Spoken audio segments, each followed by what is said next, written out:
Hello there, this is Galaxy Television News, our top stories. Presidential Committee on the Prerogative of Mercy has reconvened upon receipt of about 320 requests for the grant of presidential pardon and clemency.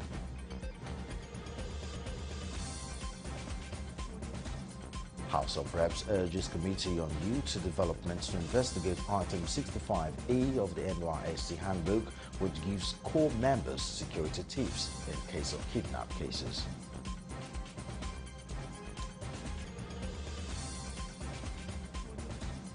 And outside Nigeria, top U.S. general and the Secretary of Defense are to be questioned in Congress over the military withdrawal from Afghanistan last month. Those are our top stories. Details in just a moment.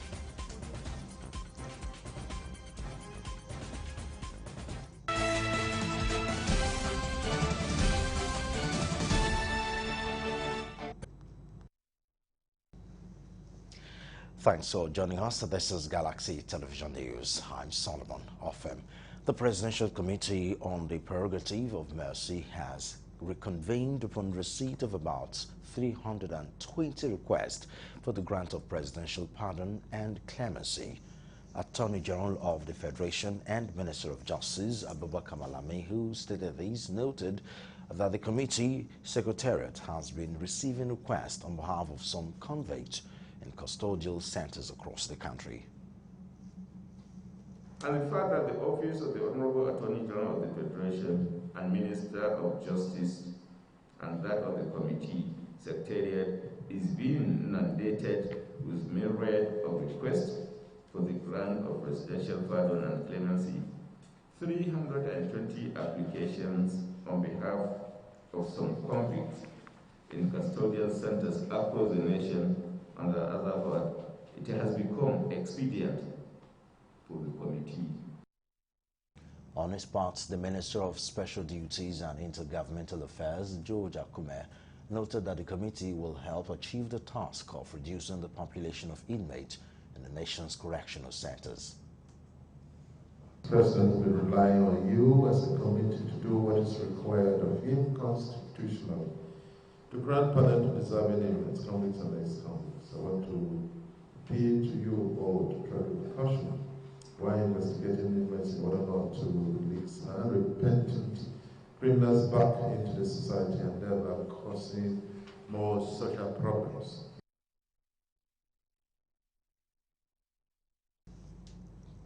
The Nigerian Senate has urged the federal government to provide a sum of 300 billion naira as emergency intervention funds to fix very bad roads in Niger State.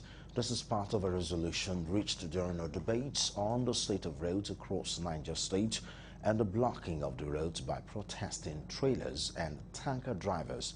In the last 4 days, Galaxy's Godfrey Eshimuge completes the report. The motion on the poor state of roads in Niger State was moved by Niger North Senator and Deputy Chief Whip of the Senate, Ali Sabi Abdullahi. All movement from north to south substantially traverse the state. Indeed, the massive haulage of heavy industrial goods, such as petroleum products, iron rods, cement, finished manufactured goods, machines and equipment, electronic materials and goods, building materials, etc., in which trucks and tankers are overloaded, put great pressure on the roads, and thus are seriously devastating to the state of the roads in Niger State. Cursory observation and reports indicate that many trucks and tankers are loaded with up to 90,000 tons of goods, and all vehicles are consistently overloaded well above their approved tonnage. And the motion prompted contributions from other Niger lawmakers who accused the Minister of Works and Housing, Babatunde Raji Fashola, of bias in his attitude to road construction and repairs in their state. At the pace of the budgetary allocation to rehabilitate the roads in Niger State, it will take eternity to fix the roads in Niger State. Therefore, I support the motion by my brother that what we require is special intervention funding for the roads in Niger State. That is urgently required. The Minister of Works should realize that Nigeria is a large country and we need everywhere to be taken seriously. The Minister of Works is one-sided. He's one-sided.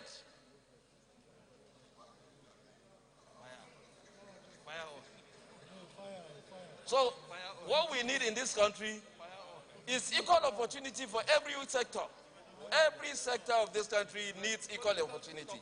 I don't see the reason why other states would benefit from federal roads and Niger State will not have it.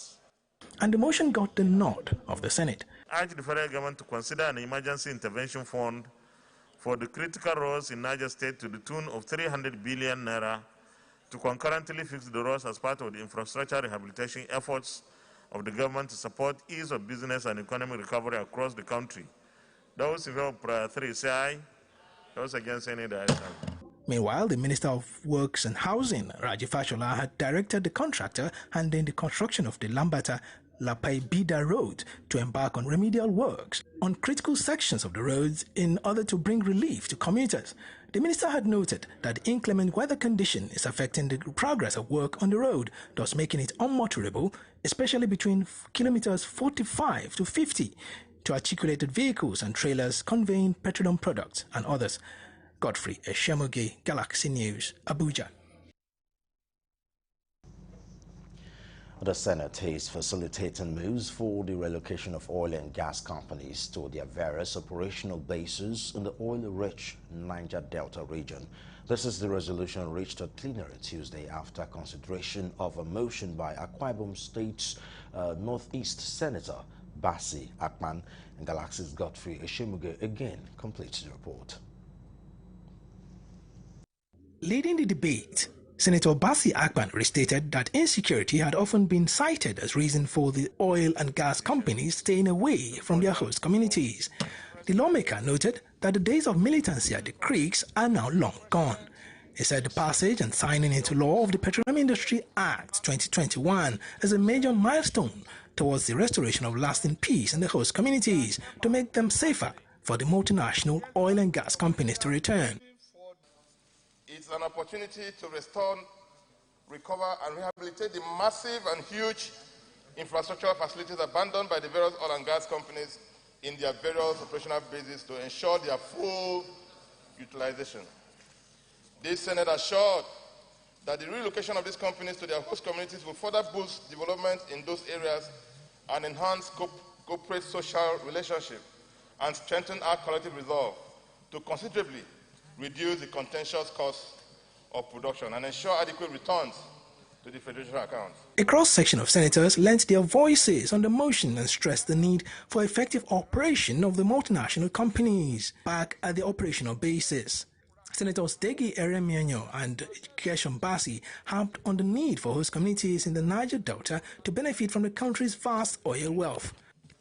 Because of this situation, the governments of these areas are not even benefiting from the revenue, that is payment of tax, within the localities that they are exploiting this oil and gas.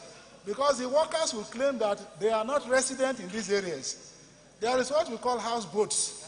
The companies will bring tugboats, houseboats, and then they are located in these flow stations and oil wells. So they don't even live. The workers don't even live in the communities. After 2 weeks, they go back to Lagos. And so the payee is not accruable to the state government. By moving NAPIMS, DPR or the regulators back to that point and to that source. Godfrey Eshemoge, Galaxy News, Abuja.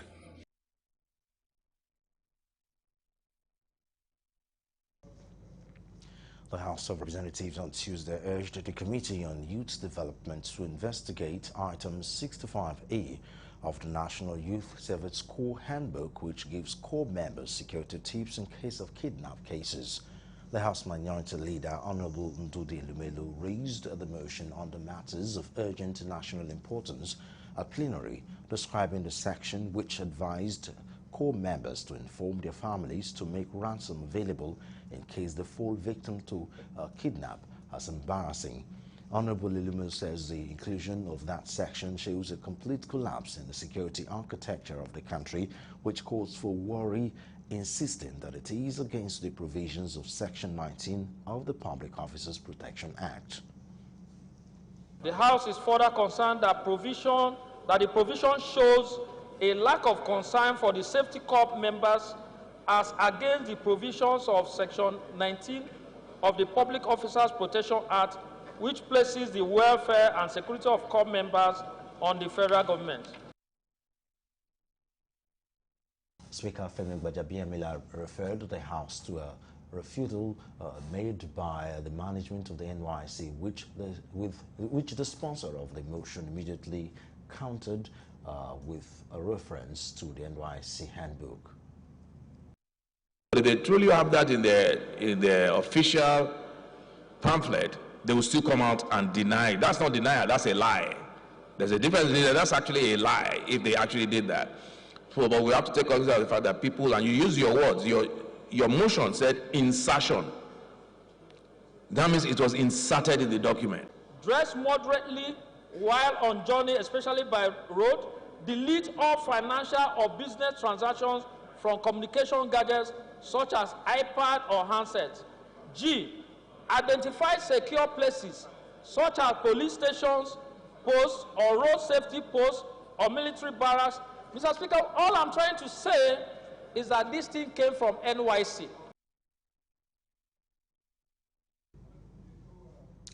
The Inspector General of Police, Kale Usman Baba, has hinted that the authorities of the Nigerian Police Force are set to recruit about 20,000 police officers through the Community Police Initiative of the force. Baba, who made the disclosure in Ibadan, the Oyo State capital, during a working visit, commended officers and men of the State Police Command for their dedication to duties. Correspondent Kunle Ojo reports that the Inspector General of Police, during the courtesy visit on Governor Seyi Makinde, said the recruitment exercise will cut across 774 local government areas in the country, stressing that this would shore up shortage of manpower in the Nigerian Police Force. On his part, Governor Seyi Makinde commended the Inspector General of Police for the visit, while he urged the Nigerian Police Force to look into granting the approval for another mobile police squadron in Oyo State. To know that we have every intention to increase our strengths in terms of recruitment of junior police officers. We have issues with our bosses, but now we have overcome these issues, and we have the blessing of Mr. President to increase our strength by 20,000, because the approval we had was to recruit 10,000 every year for 6 years. This is Galaxy Television News. Time for us to go for a break. When we come back, a legal practitioner calls on the attention of the federal government and the government of Ogun State towards the renewal of the appointment of the medical director of Federal Medical Center at Abeokuta, Ogun State. Bring you details of that and more when we come back. Stay tuned.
Thanks for staying tuned. This is Galaxy Television News. For more updates and latest news, visit our website, galaxytvonline.com.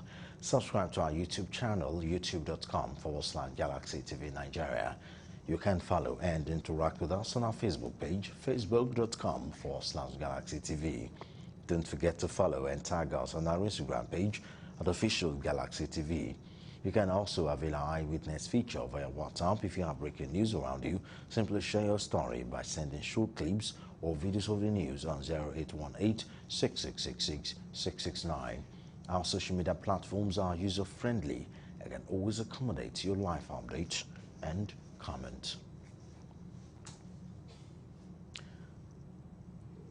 A legal practitioner, Dr. Monday Ubani, has today called on the attention of the federal government and the government of Ogun State towards the renewal of the appointment of the medical director of Federal Medical Center, Abeokuta, Ogun State, Professor Adewale Musa Olomu, despite his indictment for age falsification and abuse of office. Ubani, in his statement, said some members of staff of FMC Abeokuta sometime last year petitioned the board of the hospital and Federal Ministry of Health alleging age falsification, abuse of office and mismanagement of hospital funds. Galaxy's Daniel Tenimo reports that the petitioner claimed that the medical director is 64 years of age and therefore should have retired 4 years ago.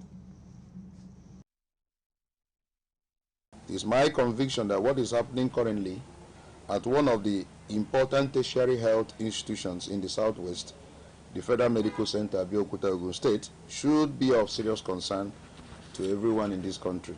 Some weeks ago, to be precise, the tenure of Professor Adewale Musa Olomu, the medical director of this highly reputable medical center, was renewed for another 4 years' term, despite the institution's board indictment against him for alleged acts of age falsification and gross misconduct and abuse of office. Ubani called on the federal government, state government and the Ministry of Health to investigate the circumstances under which Professor Musa was, who is under investigation by the Nigerian Police, FCID, was not asked to step aside by the Ministry of Health. Now, I hereby call on the federal government to review this process through which Professor Musa Olomu's tenure was renewed, and if found to have been fraught with corruption, it should be reversed. Now, our health system is too important and critical to be handled by persons of questionable character. Benue State Police Command has confirmed that 4 people were killed yesterday by suspected armed herdsmen in a community in Guman local government area of Benue State. The State Command Public Relations Officer, DSP Catherine Anene, confirmed this to newsmen in Makode, saying several others sustained severe injuries from the attack. She, however, could not state the remote and immediate cause of the attack, but confirmed that the Commissioner of Police, CP Tunji, had visited the scene of the attack today, as well as the General Hospital, Bajimba, to see the injured persons who were responding to treatment. And said investigation is currently in progress to unravel the cause and bring the perpetrators to book. Meanwhile, Benue State House of Assembly has condemned the ongoing demolition of residential houses at Sepo Inyon Layout and Ugondo community by the Nigerian Air Force, Makode, calling on them to halt the exercise to pave way for dialogue. The House in the resolution also invited the Commissioner for Land and the Surveyor General to appear before it this week, Thursday, to address the House on the contention matter between the NAF and the communities. The member representing Makode South State Constituency, Honorable Tewase Awanduaka, moved the motion and seconded by Honorable Geoffrey Agbase, member representing Gwe East State Constituency. That on Monday, 20th September 2021, the Nigerian Air Force authorities commenced demolition of structures on the contentious parcel of land, during which many residential houses and farmlands were pulled down, and with all household items therein buried on the road. The motion is highly sympathetic. Mr. Speaker, I tag it a sympathetic motion because if you happen to go close to where the destruction is done by the command, you'll be marvelous. You will never be happy. highly condemnable. This is constitution because we are dealing with the rule of law. We please call on the necessary authorities to please intervene. Whenever a matter is in court, even if an injunction is not granted, the law is that none of the parties have the right to resort to self-help. We'll look into the prayers. If they are adequate to help the state, and overcome the problem of simple in no layout, it's better we do it fast so that we solve the problem. The Speaker, Right Honorable Titus Aba, announced the unanimous prayers of the House calling on the Nigerian Air Force to halt demolition despite a subsisting court injunction. In another development, the House also moved for second reading a bill on Benue State Institute for Cancer Research and Treatment.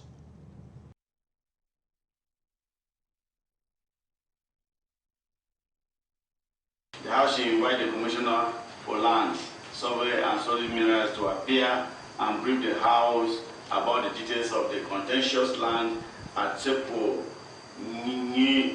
Nyon layout with Gondo community Makudi with a view to resolving the impasse.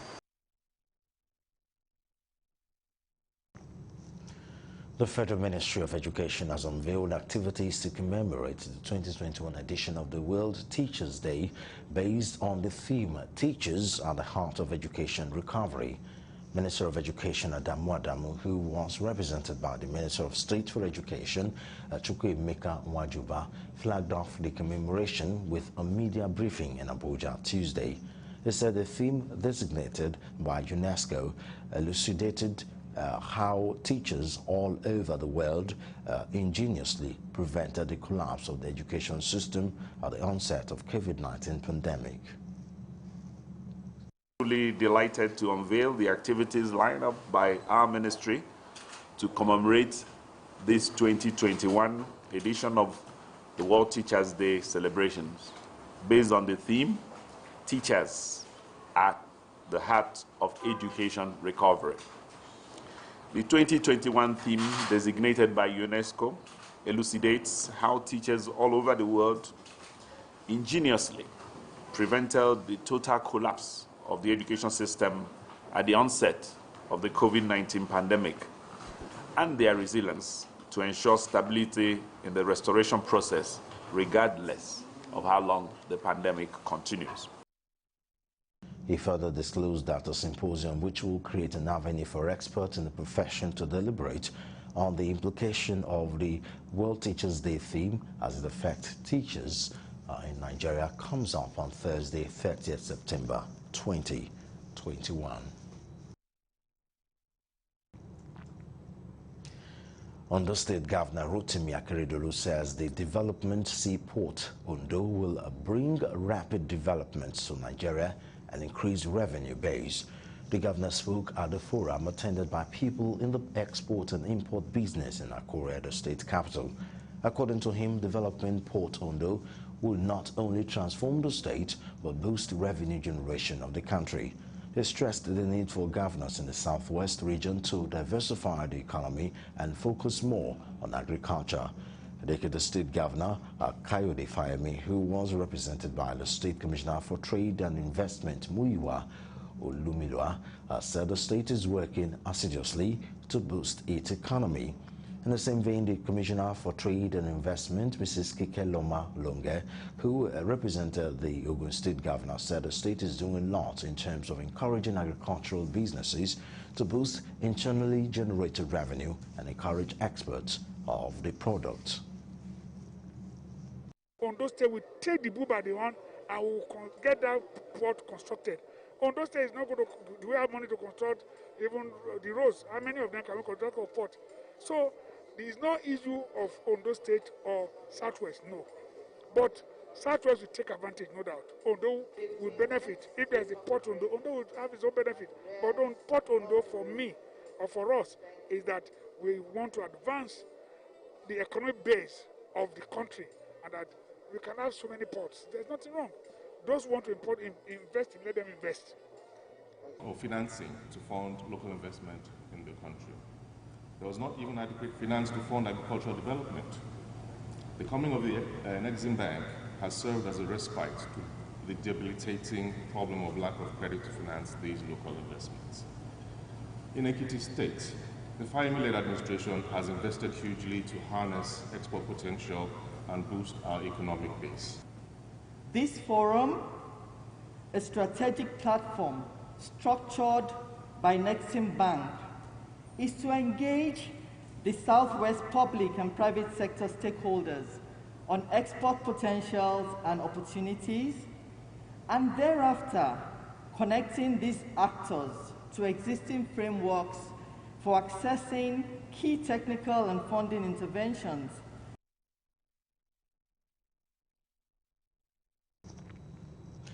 The Ministry of Industry, Trade and Investment, Niyi Adebayo, says the automotive industry is a vital tool for transforming the economy with the emergence of auto gas as alternative to gasolines and diesel for vehicles and generator. Otumba Adebayo, who was represented by the Director, Industrial Development Department Adewale Bakari, said these are the sensitization and awareness campaign of gas-powered vehicles in Abuja. He said the federal government has rolled out the National Gas Expansion Program, NGEP, with a plan to deliver at least 1 million vehicle conversion by the end of 2021 and create millions of jobs. The minister, however, pledged that government will continue to work with National Automotive Design and Development Council and NADDC to ensure that the right policies and conducive environment are put in place. The Federal Ministry of Industry, Trade and Investment will continue to work with NADDC to ensure that the right policies and conducive environment are put in place to promote the use of automotive gas-powered vehicles in Nigeria. A combination of rebates and incentives shall be adopted to encourage the use of auto gas among commercial vehicles and private vehicle owners.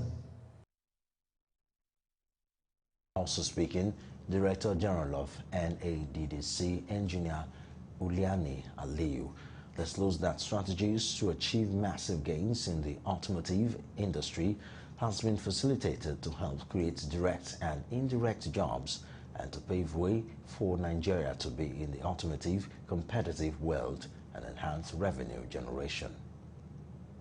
The global automotive industry is like a horse race that is technically advanced, and only countries that are adequately skilled on the utilization of natural gas and human resources can fully participate and have a head start in this race.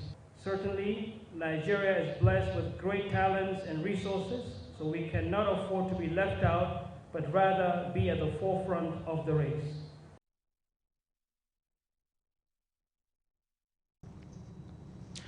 State government has been advised to do more to improve internally generated revenue, IGR, and their viability as federating entities. The Chief Operating Officer of Budgets, Gabriel Okeowo, gave the charge at the 2021 edition of Budget's annual State of States event and report presentation in Abuja Tuesday. He said it was become imperative for states across the country to improve their IGR considering the comparative size of their operating expenses, as federal allocation alone cannot bring about the required economic prosperity of the state. The known fact that what we know that COVID-19 shocked a lot of economies, not only in Nigeria but across the globe. And this year edition, we have particularly focused on how can the subnational bounce back, how can they rejig the economy to be able to cover for the shocks that have impacted their economies. CEO of Nigeria Economic Summit Group, Olaoye Ayola, in his keynote address, said the state can expand in their physical resources through interstate collaboration, and then that state working together to dedicate infrastructural projects, explorable options available to build economy and reduce cost burden on the state. The co-founder of Budget, Oluseun Onigbinde, in his own remarks, advocated for a transition from crude oil as a key source of federally distributed revenue and concentrating more on revenue generation from taxation. So for us, we believe that forging effective interstate collaboration to leverage economic of scale, reduce transaction costs, and improve public performance is an important option that should be explored by states. This is essential to the extent that fiscal options, as discussed in this paper, means ways states can expand fiscal resources to build their economies. Really dependent on taxes. There is no other way. Because we've heavily depended on oil revenue over the years, and that is still insignificant in the current scheme of things. It's even not enough. So the only way a proper country thrives and sustains result is to focus on taxation. Now, the problem with taxation is that you can't tax what does not exist. If you tax zero, then you get zero. So we also have to, so focusing on taxation might be the wrong question. Nigeria needs to focus on prolonged growth. Operatives of the Federal Operations Unit FOU Zone A of the Nigeria Customs Service (NCS) have intercepted live cartridges concealed in bags of cassava flour, better known as gari. The items, loaded in 3 Mazda saloon cars as gathered, were seized by officers on patrol along the Igbora axis of Oyo State. The drivers on site and the officers were said to have fled into the bush, leaving their vehicles behind. Confirming the incident, Public Relations Officer of the FOU, Theophilus Dunia, revealed that items impounded include 751 pieces of AAA, 70 live lion cartridges, sacks of cassava flour, and sacks of parboiled rice. Reacting to the seizure, the acting customs controller in charge of FOU, Hussein Jibunu, called on all patriotic citizens to provide useful and timely information that will help in combating smuggling.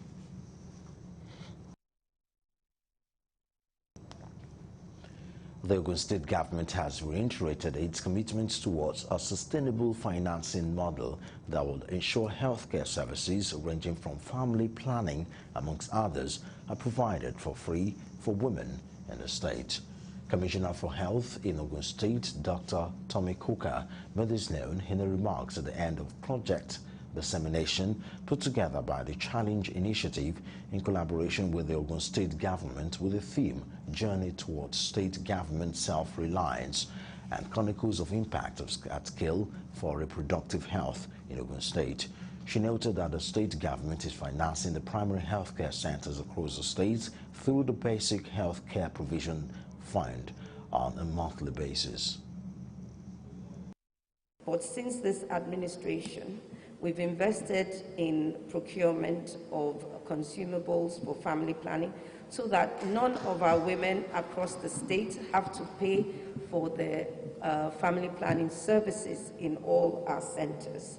And to further buttress that, the sustainable financing model that we're putting in place in the form of the basic healthcare provision and the health insurance will ensure that we are in a position to continue to provide health care for free for our women. The state has been able to achieve almost double, moving from 16 to 30-something% in our CPR. So we're indeed very grateful that this project has been able to achieve one or two things and has been able to ensure that lives of mothers are saved and also our babies are living well.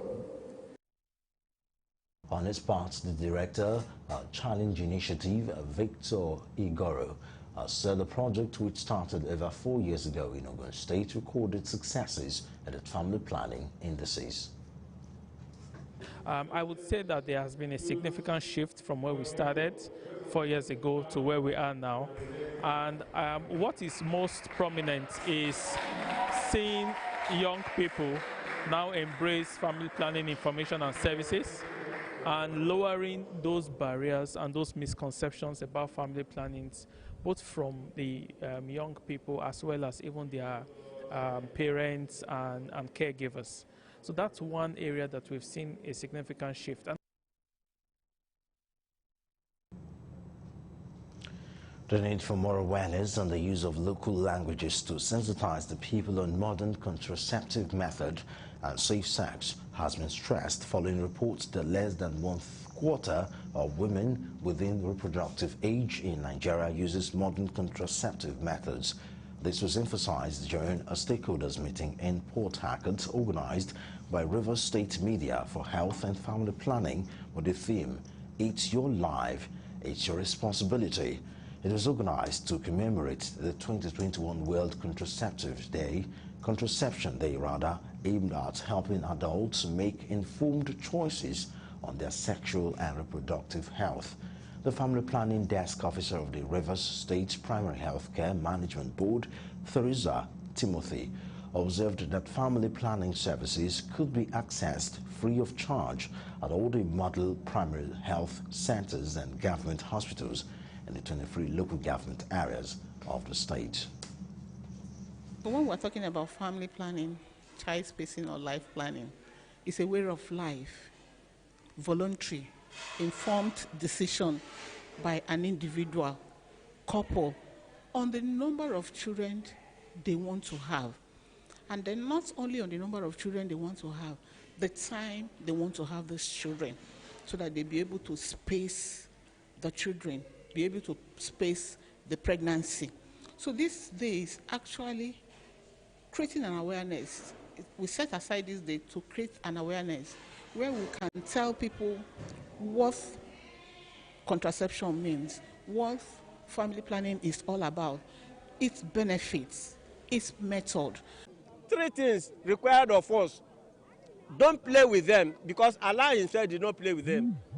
Allah started life planning. He said that if a woman puts to bed, she should be allowed 2 years, in fact 2.5 years, before you win the child. By that time, the body is strong enough to take another pregnancy without health complications. Family planning is one of the best things that I think God has given to us as human to manage our affairs in terms of bearing of children on earth. Some people will want to quote from Genesis chapter 1, verse 28, that God asks us to be fruitful, to multiply and replenish the earth. Yeah.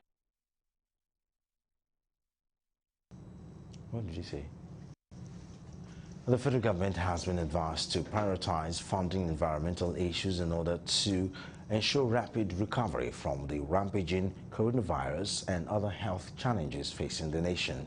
The President, Environmental Health Scientists Association of Nigeria, Professor Godson Anna, and other speakers made that appeal at an event organized to mark this year's World Environment Day. Correspondent Kunujo now reports. This year World Environmental Day with the theme Prioritizing Environmental Health for Healthier Communities in Global Recovery brought together environmental scientists from various sectors. In his remark at the event held at the Lee City University, Ibadan, the President, Environmental Health Scientists Association of Nigeria, Professor Godson Annan, decried poor budgetary allocation to environmental issues while other sectors usually enjoy adequate budgetary provision. He called for a change of action in this regard, adding that there is need to prioritize funding and actions for rapid recovery from environmental challenges confronting Nigeria. The keynote speaker at the event, Professor Akinwale Koka, called for synergy of effort from multidisciplinary field of environmental health in order to save the planet from imminent collapse. So will receive a large chunk of budgeting. The other infrastructure will receive a large chunk of budgeting. But environmental health receives only abysmally very low budgetary allocations. So the essence of this program, based on the thing, is to prioritize funding support for environmental health, prioritize actions for environmental health, and prioritize, building of capacity in the environmental health field. Synergy of efforts, as all hands must be on deck in this multidisciplinary field of environmental health.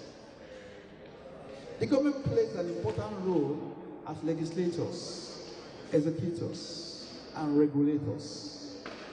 Environmental issues, no doubt, have found their way to global political agenda in the renewed consciousness of preventing the planet from destroying itself via myriads. Also, the Vice-Chancellor, Lead City University, Professor Remi Adeyemo, emphasized the need for adequate attention to environmental issues due to the COVID-19 pandemic ravaging the world, while the Dean of Faculty of Environmental Studies of the institution, Professor Olusola Oladokun, maintained that it had become necessary to invest time, money, and effort in the environment to support environmental health workforce. As we are going through difficult times due to COVID-19 pandemic, it becomes all the more important for the human race to pay attention to the role of environmental scientists so as to be able to create balance.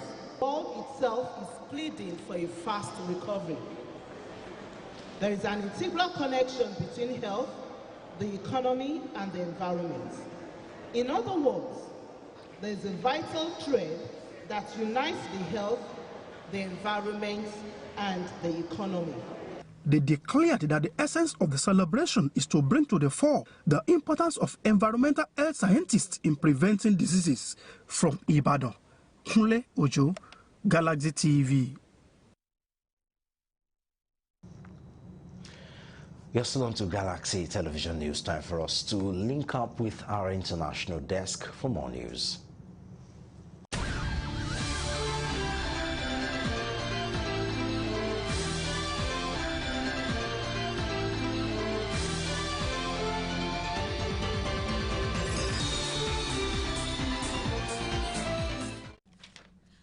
Welcome to news from the international scene. Starting from Afghanistan, the top U.S. general and the Secretary of Defense are to be questioned in Congress over the military withdrawal from Afghanistan last month. U.S. troops are to accelerate their withdrawal, originally due to be completed by 31st August after Kabul fell to the Taliban on the 15th. There were chaotic scenes at Kabul airport as foreign powers sought to get their citizens home and thousands of desperate Afghans begged for rescue. A suicide attack killed 182 people. 13 U.S. service personnel and at least 169 Afghans were killed when a bomber blew himself up at the gate to the airport on 26 August. General Mark Milley, chairman of the Joint Chiefs of Staff and Defense Secretary Lloyd Austin, will speak before the Armed Services Committee of the Senate on Tuesday and the House of Representatives on Wednesday. Another U.S. General, Kenneth McKenzie, will also appear. As head of U.S. Central Command, he oversaw the withdrawal from Afghanistan. U.S. troops first entered Afghanistan in late 2001, shortly after the 9/11 attacks. By the time they left, the U.S. had spent about $985 billion and deployed tens of thousands of troops, peaking at 110,000 in 2011. In the weeks between the fall of Kabul and the withdrawal deadline of 31st August, the U.S. evacuated its remaining 4,000 troops. It is also taking about 50,000 Afghan refugees who were airlifted out of Kabul. As many as 20 died in the crowds which gathered at the airport in the days after the Taliban takeover. Moving on to Asia, North Korea has fired a short-range missile towards the sea off its east coast early on Tuesday and said it was the South Korea's military. The test happened as North Korea's ambassador said at the United Nations that no one could deny Pyongyang's right to self-defense and to test weapons. Earlier this month, Pyongyang test-fired both ballistic and cruise missiles. But several days ago, North Korea had also expressed willingness to engage in talks with the South. The U.S. military said in a statement on Tuesday that it was aware of the missile launch, but that it posed no immediate threat to the U.S. personnel or its allies. However, the U.S. Indo-Pacific Command said the launch highlighted the destabilizing impact of North Korea's illicit weapon program. On Tuesday, Japanese media quoted the Defense Ministry as saying that the projectile may have been a ballistic missile, which is banned under United Nations sanctions. South Korea President Moon Jae-in has ordered Seoul's National Security Council to analyze any intentions behind Pyongyang's latest missile launch and recent statement of Kim Jong-un's powerful sister, Kim Yoon-jong. Ms. Kim, had days earlier, said they were open to Mr. Moon's proposal to formally declare an end to the Korean War, but added that the South needed to stop its hostile policies first. Shortly after the latest launch, North Korea's envoy Kim Song spoke at the annual United Nations General Assembly in New York. He said the North had a right to develop, test, and manufacture weapons systems. South Korea recently tested its first submarine-launched ballistic missile, which it said was needed as deterrent against North Korea's provocations. Still on the international scene, moving on to Europe, Greece has announced a deal to buy between 6 and 8 French-built warships accompanied by a strategic defense partnership with France, a move the Greek Prime Minister said was a first step towards European defense autonomy. Standing next to French President Emmanuel Macron at the Elysee Palace, Kyriakos Mitsotakis said on Tuesday they have a common vision of an autonomous response capability to the challenges Europe faces.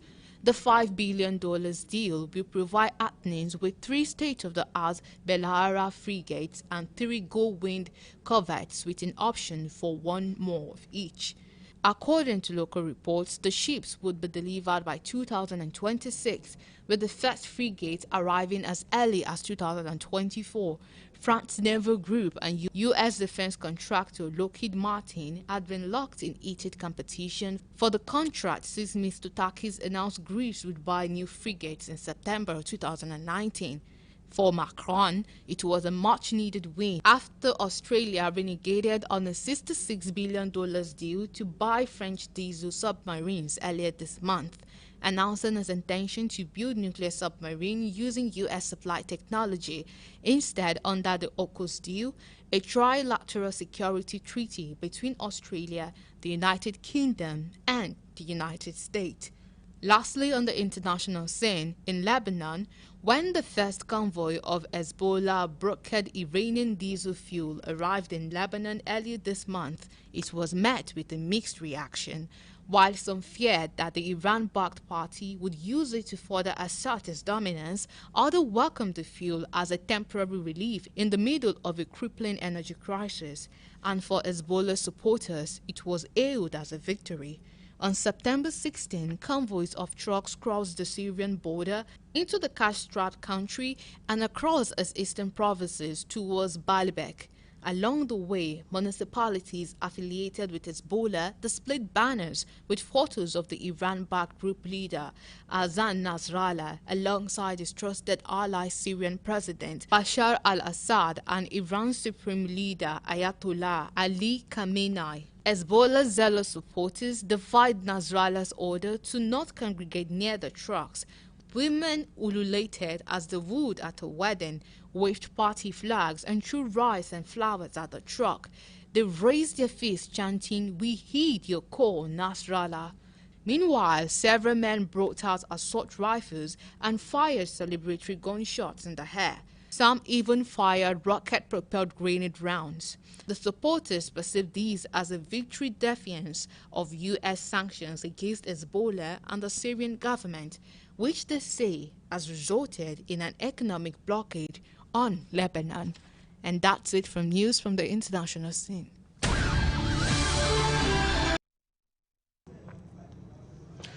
For more international news, we move over to entertainment news.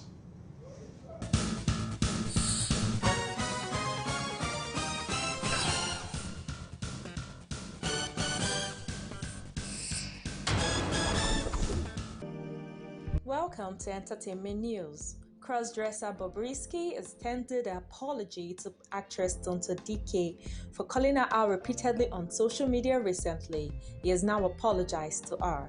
He says he has realized that his actions are wrong and that since he trolled her via social media, he has to apologize on social media, appreciating Faith Ojo for giving him the best advice. In reaction to Bobrisky's apology, Tonto Dike decided to post two beautiful-looking photos of herself appreciating her good skin, and another post that stated categorically that they are not even ready to talk this talk, and the reasons why strangers help and family doesn't is because strangers see potentials and family see competition. The reality TV star laid contour to his Instagram page to appreciate family, friends, brands, and everyone for the love and support they gave him during the show. After Imagine winner of the season, the rapper has moved on to featuring songs and even released his own project. The reality star has assured fans that he still has more barriers to break, as they are the reason he keeps pushing on. Moving on to BB Naija, Emmanuel's dad commended Liquid Rose and her support for his sons when he was up for eviction. He continued by saying that it reminds him of when he met his wife, as the degree of respect and intimacy they have for each other bloomed. Emmanuel's dad disclosed how much his son respects women, and even though he has no idea what might happen after the show, he tagged the relationship as a good one. The reality star's dad also mentioned that the couple is doing the right thing and he is in no position to dictate to his son what to do or not. Hollywood movie star Will Smith has set the record straight on his wife Jada Pinkett having an extramarital affair. The 53-year-old actor said Jada was not the only one who strayed from the marriage. Will and Jada, 50, have been married for 23 years, but during a brief separation, she was in a relationship with singer August Alsina. Looking back on the shocking revelation that came out of the Red Table Talk to find happiness, according to Will, Jada never believed in conventional relationship because of her family. Jada had family members that had an unconventional relationship, so she grew up in a way that was very different from the way he grew up. Will admitted to having endless conversations on the perfect relationship, saying they initially believed monogamy was the best option. They later changed their setup, giving each other freedom. R&B superstar R. Kelly has been found guilty of racketeering in a high-profile sex trafficking case after being trailed by accusation of sexual misconduct and abuse for a long time. The singer has been in custody on the trail in New York for one count of racketeering since he was formally charged in 2019 with 14 underlying acts that included sexual exploitation of a child, kidnapping, bribery, and sex trafficking charges. He was also charged with the 8 additional counts of violation of the Mann Act, a sex trafficking law which bars the transport of people across the state line for any immoral purpose. Though R. Kelly, who is best known for the 1996 hit I Believe I Can Fly, pleaded not guilty to all charges in the case and did not take the stand in his own defense, prosecutor in the trial, which centered around the allegation of the 6 people, alleged that the singer was a serial sex predator who abused young women as well as underage girls and boys for more than 2 decades. He was found guilty of the charges including sexual exploitation of a child, bribery, kidnapping, racketeering, and sex trafficking involving sex victims. His sentencing in New York is scheduled for May 4, 2022. Kelly faces a possible sentence of 10 years to life in prison. And that's all for entertainment news.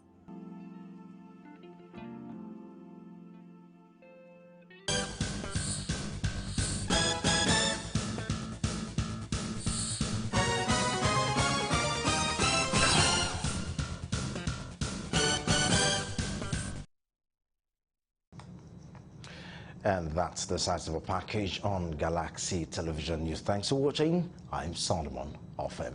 Bye-bye.